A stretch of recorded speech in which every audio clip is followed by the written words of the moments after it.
देश के लाडले नीरज चोपड़ा ने आखिरकार ओलंपिक में एक सदी से ज्यादा का इंतजार खत्म कर दिया है। नीरज ने भाला फेंक में स्वर्ण जीतने के साथ एक समय असंभव सा लगने वाला कारनामा सुनहरे अक्षरों में अपना नाम इतिहास में दर्ज कराते हुए कर लिया। दोस्तों, कौन है ये नीरज चोपड़ा? कहां से आया, किन परिस्थितियों में आया, इन सब के बारे में जानेंगे। लेकिन पहले हम थोड़ा सा और डिटेल में जाते हैं। उनसे पहले एथलेटिक्स में किसी भारतीय ने कोई भी पदक नहीं जीता था। महान मिल्खा सिंह और पीटी ऊषा ओलंपिक में पदक के करीब आकर चूक गए थे। नीरज को ओलंपिक से पहले ही पदक का प्रबल दावेदार माना जा रहा था और इस 23 वर्षीय एथलीट ने अपेक्षानुरूप प्रदर्शन करते हुए क्वालिफिकेशन में अपने पहले प्रयास में ही 86.59 मीटर भाला फेंककर शीर्ष पर रहकर फाइनल में जगह बनाई थी। चोपड़ा पदक के दावेदार के रूप में फाइनल में उतरे और इस भारतीय एथलीट ने शुरू से आखिर तक अपनी बढ़त कायम रखी।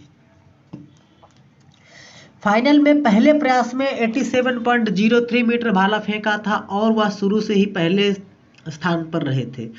दूसरे प्रयास में नीरज ने 87.58 मीटर भाला फेंका जो निर्णायक साबित हुआ। तीसरे प्रयास में वह 76.79 मीटर भाला ही फेंक पाया, जबकि चौथे प्रयास में फाउल कर गए।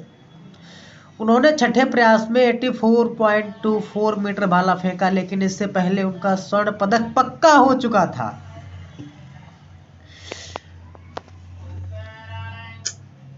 जर्मनी के दिग्गज एक थे वेटर, उन्होंने उसका जुनून जो गुरूर था उसको भी तोड़ दिया। मौजूदा विश्व चैंपियन जर्मनी के जोहानेस वेटर ने टूर्नामेंट शुरू होने से पहले नीरज चोपड़ा को चैलेंज किया था कि तुम मेरे आगे टिक नहीं पाओगे। यार, कम से कम ये तो सोच लेते कि चैलेंज किसको दे रहे हो। You are challenging an Indian, so don't forget it. Neeraj ने कुछ नहीं कहा, बस अपने प्रदर्शन से उन्हें मात दी। मुकाबले के बाद जब वेटर मायूसी से जा रहे थे तब दोनों चैंपियन जैसे गले मिले। नीरज ने उन्हें दिलासा दी तो वेटर ने उन्हें शुभकामनाएं। 28 वर्षीय वेटर 82.52 मीटर की थ्रो के समय 9वें स्थान पर रहे। यार, खुद 9वें स्थान पर आने वाला बंदा जो कि गोल्ड मेडलिस्ट है उसको चैलेंज कर रहा है, जिसके नाम पे विश्व रिकॉर्ड है, एशियाई रिकॉर्ड है, तो उसको चैलेंज कर रहे हो। जर्मनी वाले भी क्या बेवकूफ से हैं। नीरज चोपड़ा का करियर का 5वां सर्वश्रेष्ठ प्रदर्शन है। नीरज चोपड़ा ने वो कर दिखाया जो कि 1960 में मिल्खा सिंह और 1984 में पीटी ऊषा नहीं कर पाई थी। उन्होंने एथलेटिक्स में भारत को एटलीस्ट मेडल दिलाया, वो भी वो मेडल जिसकी चमक कभी न जाए। 121 साल में ट्रैक एवं फील्ड प्रतियोगिताओं में भारत ने अपना पहला स्वर्ण पदक जीता। इस स्वर्ण पदक के लिए पता नहीं इस हरियाणा के छोटे से गांव से आने वाले लड़के को क्या क्या करना पड़ा। अब जरा एक बार हम बात करते हैं कि नीरज चोपड़ा का स्टेटमेंट है जो मेडल जीतने के बाद, उसको देखते हैं। उनका कहना है, यह अविश्वसनीय लग रहा है, विश्वास नहीं हो रहा है, पहली बार जब भारत ने एथलेटिक्स में स्वर्ण पदक जीता है, इसलिए मैं बहुत खुश हूँ। हमारे पास अन्य खेलों में ओलंपिक का एक ही स्वर्ण है, एथलेटिक्स में यह हमारा पहला ओलंपिक पदक है। यह मेरे और देश के लिए गर्व का क्षण है।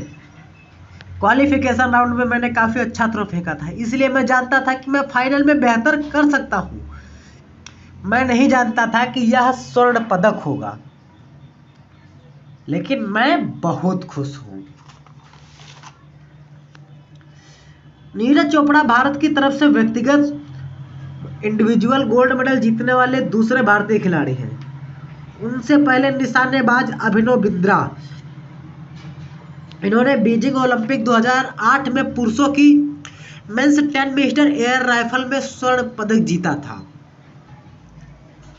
और ये कभी दबाव में दिखे नहीं। जितना भी ये मुकाबला होता रहा बिल्कुल ये दबाव में नहीं दिखे। अब हम थोड़ा बात करते हैं इनके आत्मविश्वास की। नीरज चोपड़ा कितना आत्मविश्वास से भरा एक इंडियन आर्मी का जवान है उसके बारे में।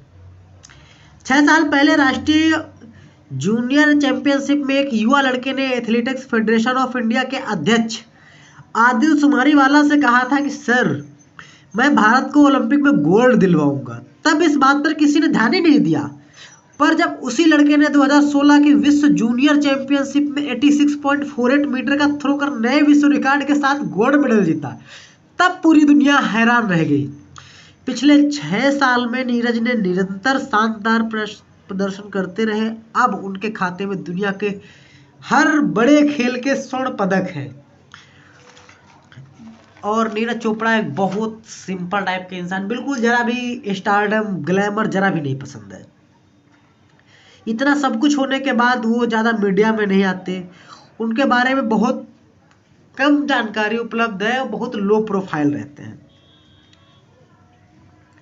अब इनका करियर कैसे शुरू हुआ थोड़ा इस बारे में जाने, क्योंकि सभी को इंटरेस्ट है इनके बारे में जानने के लिए। और एक और बात, भारत सरकार ने इनको हर तरह से मदद की। अब बात करते हैं इनके संघर्षों के बारे में। नीरज पानीपत के खंडरा के संयुक्त परिवार से आते हैं। एक दिन जब पास के ही मैदान में भाला फेंक रहे खिलाड़ियों को देखने चले गए, उन्होंने आग्रह कर खिलाड़ियों से भाला लेकर शानदार थ्रो किया, तो वहां पर मौजूद कोच उनके प्रतिभा के कायल हो गए। कोच ने उनके परिवार से बात कर उन्हें जेवलिन थ्रो के खेल को अपनाने की सलाह दी। एक समय ऐसा भी आया जब नीरज के पास कोच नहीं था, पर उन्होंने हार नहीं मानी। यूट्यूब चैनल से विशेषज्ञों की टिप्स से अभ्यास के लिए मैदान में पहुंच जाते और कमियों को दूर करते। पैसा जोड़कर ये अपना पहला भाला लेकर आए थे। महंगा खेल होने की वजह से नीरज के सामने आर्थिक हालात आड़े आ गई। 19 सदस्यीय परिवार में चचेरे 10 भाई बहनों में नीरज सबसे बड़े हैं। परिवार की हालत ठीक नहीं है और उसे 1.5 लाख का जेवलिन नहीं दिला सकते थे। पिता सतीश चोपड़ा और चाचा भीम ने जैसे तैसे 7,000 रुपए जोड़े और उन्हें एक जेवलिन ला कर दिया और इस तरह से इनका काम स्टार्ट हुआ। अब कोरोना काल में नीरज चोपड़ा के साथ कैसा क्या सीन रहा। कोरोना काल में एथलीटों को ट्रेनिंग में दिक्कत आ रही थी, जो कि पूरी दुनिया जानती है। जर्मनी के javelin thrower Kraft training Gerat KTG यानी स्ट्रेंथ ट्रेनिंग मशीन पर ट्रेनिंग करते हैं।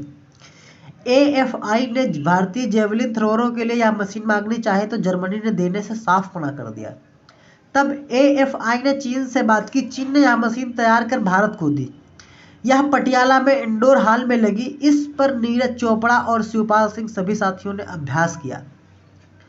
विदेशों में भी इन्होंने ट्रेनिंग की। कोरोना काल में नीरज चोपड़ा दक्षिण अफ्रीका में ट्रेनिंग कर रहे थे और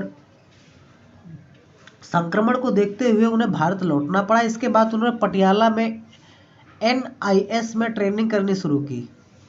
कोरोना से जब स्थितियां सामान्य हुई तो टोक्यो के पहले AFI ने उन्हें स्वीडन में ट्रेनिंग के लिए भेजा। विश्व रिकॉर्डधारी है कि युवे उनको इनका कोच बनाया गया। वो एक मात्र ऐसे जेवलिन थ्रोवर या एथलीट हैं जिन्होंने 100 मीटर से ज़्यादा का भाला फेंका है।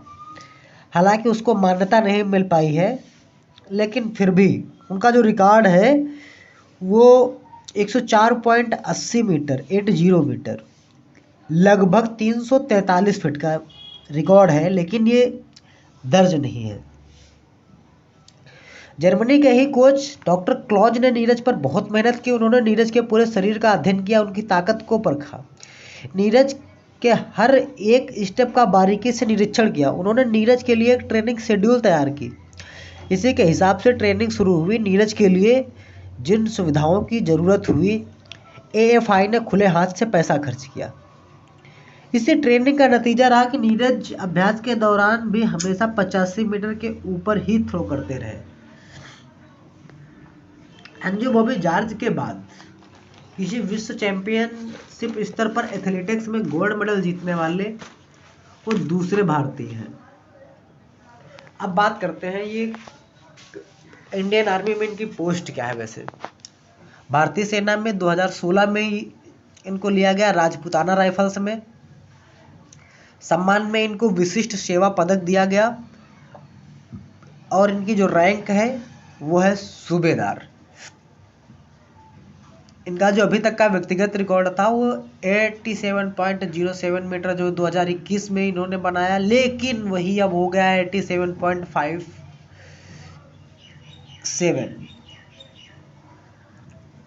और इन्होंने कितने सारे मेडल्स जीते, क्या क्या किया भाई, इसके बारे में तो कुछ कहना ही बेकार है। कोई भी ऐसी इंटरनेशनल चैंपियनशिप या प्रतियोगिता नहीं है जिसमें इन्होंने मेडल ना जीता हो। तो आज के लिए मुझे लगता है बस इतना ही बहुत हो गया। हम अगले वीडियो में मिलते हैं जल्द ही, तब तक के लिए जय हिंद। दोस्तों, आपको अगर हमारी ये जानकारी पसंद आती है तो हमारे इस वीडियो को लाइक करें और ज़्यादा से ज़्यादा शेयर करें तथा हमारे इस YouTube चैनल को सब्सक्राइब करना ना भूलें।